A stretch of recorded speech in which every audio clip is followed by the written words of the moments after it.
Vote చోరీ అంటున్న రాహుల్ గాంధీ ఏపీలో జరిగే అన్యాయాలపై ఎందుకు స్పందించడం లేదన్నారు వైఎస్ జగన్. చంద్రబాబు, రాహుల్, రేవంత్ హాట్లైన్లో మాట్లాడుకుంటారని ఆరోపించారు. రాహుల్ గాంధీని విమర్శించే హక్కు జగన్కు లేదన్నారు కాంగ్రెస్ నేత మాణిక్ ఠాకూర్.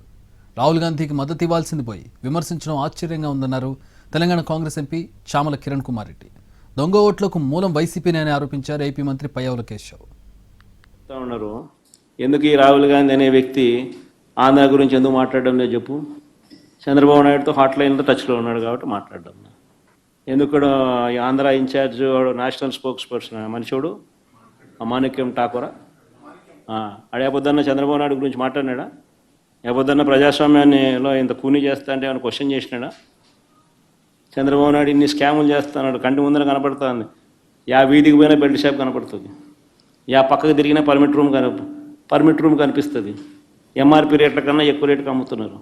ఏ రోజైనా మాట్లాడినాడా? మన గురించి నా గురించి మాట్లాడతాడు. ఎందుకు చంద్రబాబు నాయుడు గురించి ఎందుకు మాట్లాడు? కారణం hotline Revanth Chandrababu Revanth Congress high command. Mr. Jagan must understand that the leader of opposition Rahul Gandhi ji, he is not a person who is fighting for Congress alone. We are fighting for India's democracy. He has not surrendered to Mr. Shah. He is not afraid about Mr. Modi like the way Mr. Jagan does. We are fighting the battle against Shah and Modi to protect India's democratic rights. మీరు ఎవరినన్నా blame చేస్తే మీ రాష్ట్రంలో ఏమైనా తప్పులు జరిగి మీరు ఓడిపోవడానికి కారణమైతే election commission of India మీరు బ్లేమ్ చేయాల్సింది నరేంద్ర మోడీని, అమిత్ షా గారిని. మీరు వారిని బ్లేమ్ చేయకుండా రాహుల్ గాంధీ గారి ఇంటిగ్రిటీ గురించి మాట్లాడటం చాలా ఆశ్చర్యకరంగా, చాలా హాస్యాస్పదంగా ఉంది. ఎందుకంటే మీరు ఈరోజు రాహుల్ గాంధీ గారు మహారాష్ట్రలో, హర్యానాలో, బీహార్లో, కర్ణాటకలో జరిగిన విషయాలు ఎందుకు మాట్లాడుతున్నాడు? అవి కొన్ని ఎగ్జాంపుల్స్.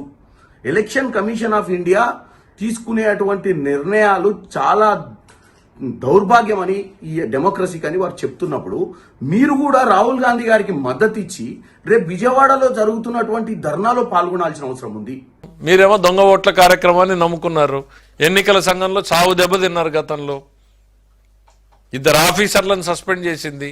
ఈ రోజు వరకు కూడా వాళ్ళకి పోస్టింగ్లు లేవు. మేమే అయ్యా కనికరించండి, ఇంకేదో తప్పులు చేశారు, అయిపోయింది, బుద్ధి వచ్చి ఉంటుందిలే, 2 ఏళ్ళు 3 ఏళ్ళు అయిందని చెప్పాల్సిన పరిస్థితికి మేమే వచ్చాం. దొంగ ఓట్లకి ఈ దేశంలో మూలం ఎవరు అని అంటే మీరు బహుశా మీరే హాట్లైన్లో రాహుల్ గాంధీకి నేర్పించినట్టున్నారు. నేను ఇక్కడ చేశాను, కాకపోతే కొంచెం తెలుగుదేశం పార్టీ యాక్టివ్గా ఉండడంతో ఫెయిల్ అయింది, అక్కడ కూడా జరుగుతున్నాయి చూసుకో, వాళ్ళు చేస్తుంటారు అనేటువంటిది ఏదో నేర్పించినట్టున్నావు తప్ప మాకు ఎవరితోనూ ఉండాల్సిన పని లేదు.